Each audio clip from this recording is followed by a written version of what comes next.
రాజకీయ అరాచకం నడిచింది. ఓవరాల్గా డిప్యూటీ మేయర్ ఎన్నిక రేపటికి వాయిదా పడింది.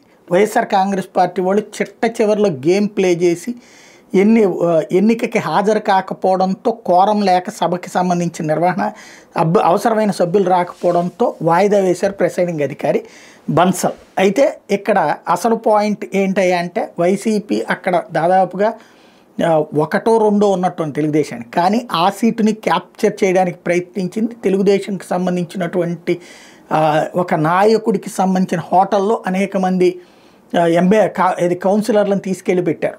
అభినయ్ రెడ్డి, కరుణాకర్ రెడ్డి ఇద్దరు ఓ రకంగా యుద్ధం చేస్తున్నారు. అక్కడ తమ తరపున గెలిచినటువంటి వాళ్ళని ఎట్టా తీసుకెళ్తారంటే అక్కడ వాళ్ళ హోటల్ దగ్గరికి వెళ్ళటం, ఇంకో పక్కన వైసీపీ వాళ్ళందరినీ ఒక చోట పెట్టుకుని తీసుకువెళ్తుండటం.